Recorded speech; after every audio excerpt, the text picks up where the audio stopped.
नमस्कार दोस्तों, know about investment channel में आपका एक बार फिर से स्वागत है। आज हम लोग एक फंडामेंटल एनालाइज करेंगे। स्टॉक का नाम है ओरिएंट इलेक्ट्रिक। ओरिएंट इलेक्ट्रिक एक इंडिया बेस्ड कंपनी है और ये कंपनी क्या कामकाज करती है, कंपनी का फंडामेंटल कैसा है और आपको क्या इस कंपनी में इन्वेस्ट करना चाहिए, इस सारा कुछ जो है इसके ऊपर ही आज का ये वीडियो है।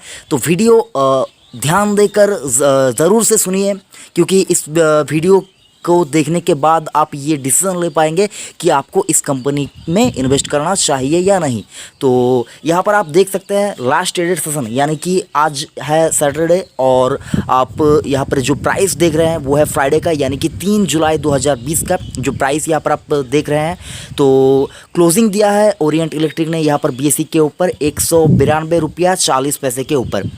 तो देख लेते हैं क्या कुछ है इस स्टॉक का सारा फंडामेंटल। और उससे पहले आपसे एक रिक्वेस्ट करना चाहूँगा, अगर आप चैनल पर नए हैं और अभी तक चैनल को सब्सक्राइब नहीं किया तो नो अबाउट इन्वेस्टमेंट चैनल को डेफिनेटली सब्सक्राइब करके रखिए, क्योंकि इस चैनल के ऊपर आपको रेगुलर बेसिस के ऊपर अपडेट्स, न्यूज़ और फंडामेंटल एनालिसिस मिलते रहते हैं। तो आपको यहाँ पर बहुत ज़्यादा हेल्प ही होगी आप इन्वेस्टमेंट करने के लिए, तो सब्सक्राइब करके ज़रूर से रखिए। तो देखिए फ्रेंड्स, ओरिएंट इलेक्ट्रिक अगर आप बात करें कंपनी कामकाज क्या करती है, तो Orient electric is one of the leading consumer electrical brand in India. तो मेनली ये इलेक्ट्रिकल जो प्रोडक्ट होते हैं, इनका जो प्रोडक्ट है वो आप देख पाएंगे यहाँ पर फैन, लाइट्स और switch gear and home appliances. ठीक है, ये चार जो प्रोडक्ट है ये कंपनी मेनली बनाती है। और कंपनी शुरू कब हुई थी तो आप देख पाएंगे 1954 को कंपनी शुरू हुई थी। ठीक है, फाउंडेड इन 1954। और कंपनी का जो फाउंडर है वो थे मिस्टर यहाँ पर आप फाउंडर देख पाएंगे C.K. बिरला जी ने इस कंपनी को शुरू किया था।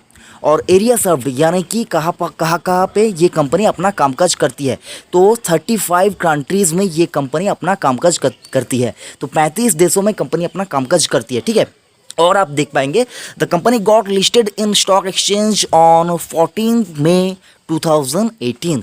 तो 2018 के 14 मई को ये कंपनी लिस्ट हुई थी स्टॉक एक्सचेंज के ऊपर। तो ये कंपनी बहुत ही नई लिस्टेड कंपनी है, बहुत ज़्यादा पुरानी इसकी लिस्टिंग नहीं है। तो यहाँ पर आप देख पाएंगे कंपनी का जो समरी है, यानी कि कंपनी का प्रोडक्ट पोर्टफोलियो कैसा है और किस सेगमेंट से किस सेगमेंट में ये कंपनी अपना कामकाज करती है, वो भी आपने यहाँ पर देखा।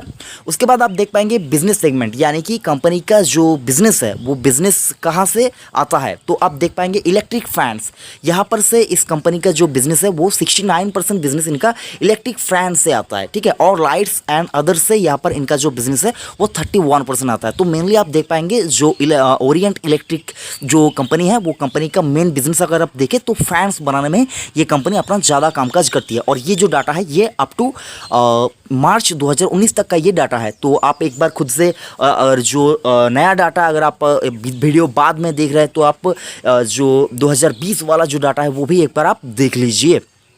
उसके बाद आप देख पाएंगे स्टॉक के ऊपर हम लोग आए हैं। और मार्केट कैप की बात करें तो यहाँ पर मैं डेट मेंशन करना चाहूँगा, आज है 4 जुलाई 2020, 4 जुलाई 2020। और ये जो डाटा है ये 3 जुलाई 2020 तक का डाटा है। तो यहाँ पर आप देख पाएंगे 4082 करोड़ का इनका मार्केट कैप है, यानी कि ये एक स्मॉल कैप कंपनी यानी कि छोटी मार्केट कैप वाली कंपनी है। पी की बात करें तो पी यहाँ पर 51.9 के पी मल्टीपल पे स्टॉक आपको यहाँ पर ट्रेड करता हुआ दिखेगा। डिविडेंड यील्ड की बात करें तो 0.60% का इनका डिविडेंड यील्ड है। फेस वैल्यू की बात करें तो 1 रुपये का फेस वैल्यू वाला ये स्टॉक है। बुक वैल्यू की बात करें तो 16.94 इसका बुक वैल्यू निकल के आ रहा है। उसके बाद आप देख पाएंगे शेयर होल्डिंग पैटर्न। तो जो शेयर होल्डिंग पैटर्न है ये देखकर आपको थोड़ा सा यहाँ पर मायूसी हो सकती है। प्रमोटर होल्डिंग यहाँ पर 38.52% का है और उनमें से अगर आप देखें 38.52% में से 15.61% का जो स्टेक है वो प्रमोटरों ने गिरवी रखा है। तो प्लेज प्रमोटर होल्डिंग जो है वो इसकी समस्या आपको यहाँ पर देखने को मिल सकती है और मिलेगी। और जो प्लेज प्रमोटर होल्डिंग की बात करें तो ये प्लेज प्रमोटर होल्डिंग एक साल में ही बढ़ा है। ठीक है, तो एक साल में प्रमोटर होल्डिंग जो है प्लेज प्रमोटर होल्डिंग वो यहाँ पर आपको बढ़ता हुआ दिखेगा। लेकिन उसके साथ साथ अगर आप पूछे कि अच्छी बात क्या है तो म्यूचुअल फंड्स का जो होल्डिंग है वो यहाँ पर आपको एक साल में बढ़ता हुआ दिखेगा। तो एक नेगेटिव है तो एक और पॉजिटिव भी आपको देखने को मिलेगा। एफआईएस की बात करें तो 5.13% का स्टेक जो है वो एफआईएस ने लेके रखा है और 56 इन्वेस्टरों ने यहाँ पर फॉरेन इन्वेस्टरों ने यहाँ पर इन्वेस्ट करके रखा है।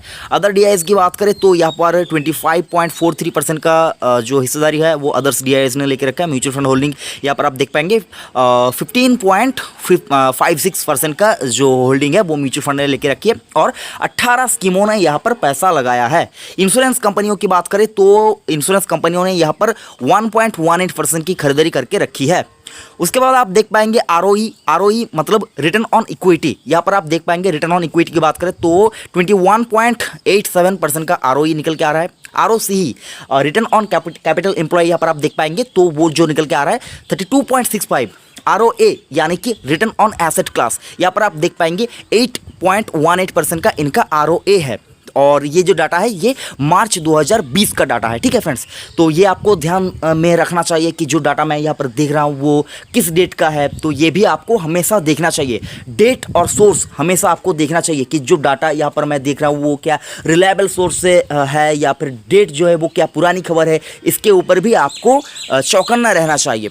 उसके बाद आप देख पाएंगे एनुअल रिजल्ट। मैं यहाँ पर 2019 और 2020 का जो फाइनेंशियल ईयर है मैं उस दो फाइनेंशियल यानी कि 2018-19 और 2019-20 का जो फाइनेंशियल ईयर है उसको मैं यहाँ पर आपको दिखा रहा हूँ।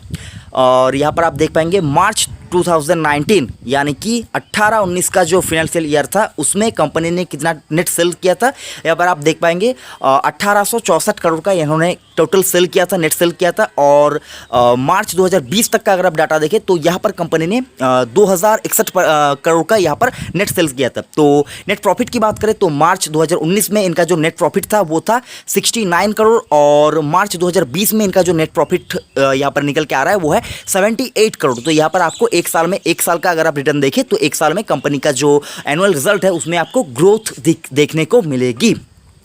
उसी के साथ आपको देखना चाहिए कंपनी के ऊपर कर्जा है या नहीं। कंपनी के ऊपर अगर आप देखें तो 134 करोड़ का या फिर अगर आप राउंड फिगर में बोले तो 135 करोड़ के आसपास का कंपनी के ऊपर कर्जा है।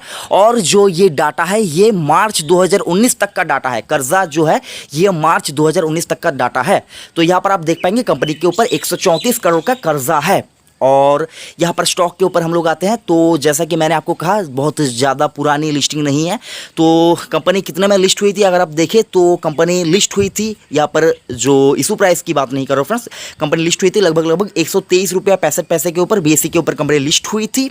और यहाँ पर अगर आप देखें तो लिस्ट होने के बाद से यहाँ पर कंपनी ने कितना रिटर्न जनरेट करके दिया है 55.60% का रिटर्न 1.5-2 सालों के अंदर कंपनी ने यहाँ पर आपको 2 सालों के अंदर 55% का रिटर्न जनरेट करके दिया है। तो कुछ खराब रिटर्न नहीं है, बहुत अच्छा रिटर्न। यहाँ पर दिक्कत कुछ भी मुझको नज़र नहीं आ रहा है। बाकी अगर आप देखें तो 52 वीक हाई की बात करें तो 286 इसका 52 वीक हाई है और 52 वीक लो की बात करें तो 138 रुपया इसका 52 वीक लो है। डिविडेंड यील्ड जैसा कि मैंने आपको दिखाया 0.60%, पी रेशियो 52 निकल के आ रहा है। और जो प्रीवियस क्लोजिंग है मतलब 2 जुलाई को इसका जो प्रीवियस क्लोजिंग रहा है वो 196 और आपको स्टॉक गिरता हुआ दिखेगा 3 जुलाई को। तो ये सारा कुछ था कंपनी का जो डिटेल्स और फंडामेंटल एनालिसिस। एक साल में भी कंपनी आपको स्टॉक यहाँ पर आपको 20% के आसपास का रिटर्न जनरेट करके दे रहा है। तो यहाँ पर जो मुद्दे की बात है यहाँ पर मुझको कैसा लगता है स्टॉक, देखिए फ्रेंड्स मैं ऐसी कंपनियों को कुछ भी इसके ऊपर टिप्पणी ज़्यादा नहीं करना चाहूँगा। अगर आपके पोर्टफोलियो में है तो और अगर आपने यहाँ पर अपना जो एसेट एलोकेशन है और डाइवर्सिफिकेशन है वो सारा कुछ अगर आप ठीक से मेंटेन करके यहाँ पर अपना पोर्टफोलियो बनाए हुए हैं और उसके बाद अगर आपके पास ये स्टॉक है तो आपको डेफिनेटली होल्ड करना चाहिए। स्टॉक आपको आने वाले दिनों में अच्छा रिटर्न जनरेट करके देने की क्षमता रखती है। प्लेज प्रमोटर होल्डिंग जो है, प्रमोटर अपना स्टेक गिरवी रख रहे हैं, ये एक दिक्कत वाली बात है जो स्टॉक के ऊपर भी इसका इम्पैक्ट पड़ता हुआ आपको दिख सकता है आगे आने वाले दिनों में। लेकिन मुझे नहीं लगता ये समस्या ज़्यादा दिन रहेगी क्योंकि सीके बिरला ग्रुप की कंपनी है, यानी कि जो कंपनी का जो प्रमोटर ग्रुप है वो सीके बिरला ग्रुप ये कंपनी का पेरेंट ग्रुप है। तो मुझको नहीं लगता कि ये कंपनी बहुत ज़्यादा यहाँ पर दिक्कत में आएगी। लेकिन आपको यहाँ पर चौकन्ना रहना चाहिए। स्मॉल कैप कंपनी है, रिस्क हमेशा रहेगा स्मॉल कैप कंपनियों के अंदर। और लिक्विडिटी की बात करें तो कंपनी के ऊपर लिक्विडिटी की कोई ज़्यादा समस्या नहीं है। और बाकी आपको अपना एनालाइज तो डेफिनेटली करना चाहिए। मैंने आपको यहाँ पर सब कुछ दिखाया, आप एक बार खुद से भी चेक कीजिए। मैं यहाँ पर अगर आप मेरी राय पूछे क्या मैं यहाँ पर इन्वेस्ट करना चाहूँगा, फ्रेंड्स देखिए मैं स्मॉल कैप कंपनियों में ज़्यादा रुचि बहुत ज़्यादा रुचि यहाँ पर नहीं रखता हूँ। मैं अगर आप पूछे तो लार्ज कैप और मिड कैप में इन्वेस्ट करने के बाद अगर पैसा बचता है तो ही यहाँ पर मैं इन्वेस्ट करता हूँ।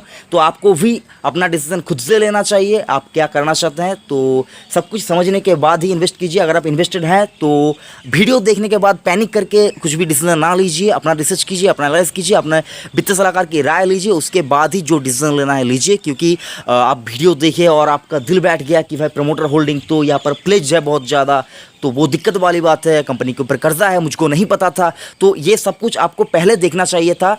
और किसी भी कंपनी में निवेश करने से पहले आपको उस कंपनी के बारे में पहले ही सारा कुछ जानकारी जो है वो हासिल कर लेना है। उसके बाद सब कुछ देखने के बाद, समझने के बाद, उसके बाद ही आपको इन्वेस्ट करना चाहिए। क्योंकि इससे क्या होता है, इससे आपका जो निवेश है वो आप भी जानते हैं कि मैंने अच्छी कंपनी में इन्वेस्ट किया है, आपको एक भरोसा रहता है और आप लंबी अवधि के लिए उस कंपनी में होल्ड कर पाते हैं।